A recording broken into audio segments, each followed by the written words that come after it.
আমার বাড়ির পাশে একটা পার্ক আছে। সেখানে এক ধরনের গোলাপ ফোটে, যে গোলাপটা সাদা এবং তার মধ্যে হালকা লালচে লালচে ছিটে দেওয়া। ঠিক আছে? তো এইটা দেখে আমার একজন বন্ধু বলছে, বাবা এটা একটুখানি না অ্যাবনর্মাল টাইপের গোলাপটা। তো এইটা আমি অ্যাবনর্মাল কথাটা কি করে বোঝাবো? কোনো কিছু যেটা নর্মাল নয়, কোনো কিছু যেটা আহ, মানে আমরা যেটা চট করে চোখে দেখি না।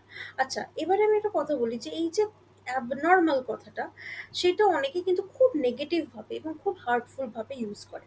যেমন কি আমি ধরুন বললাম যে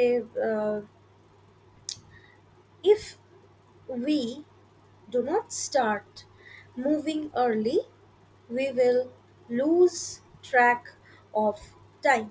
এটা বলার পরে অনেকে ধরুন খুব ডিলে করলো কাজে, ঠিক আছে? সেটাকে আমরা অ্যাবনর্মাল বললাম, ঠিক আছে।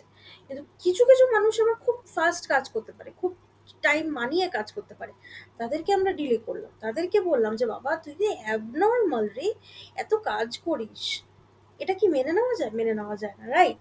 তো আমরা যখন কোনো কিছু ওয়ার্ড ইউজ করবো, স্পেশালি অ্যাবনর্মাল ওয়ার্ডটা, তখন আমরা একটু মেনে, মানে একটু একটু বুঝতে হবে যে সেটা হয়তো সবসময় সবাই মানতে পারছে না, রাইট?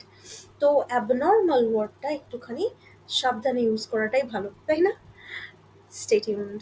এবং আমি আরেকটা বলে দিচ্ছি যে অ্যাবনর্মাল ওয়ার্ডটা কিন্তু একটা নাউন, আবার এইটা আবার অ্যাডজেক্টিভ। তো এটা হচ্ছে ওয়ান অফ দোজ এক্সেপশনস, যেটা নাউনও আবার অ্যাডজেক্টিভও। যেরকম কি বললাম যে হার থিঙ্কিং ইজ অ্যাবনর্মাল, ওই মেয়েটা একটুখানি অ্যাবনর্মাল ভাবে চিন্তা ভাবনা করে।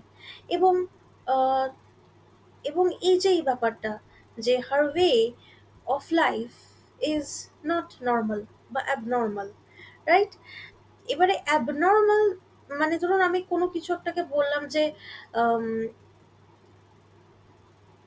দ্য ওয়ার্ড ইজ অ্যাবনর্মাল, তো এটা একটা নাউন, আবার অ্যাডজেক্টিভ, তাই এটা একটা এক্সেপশন। Stay tuned.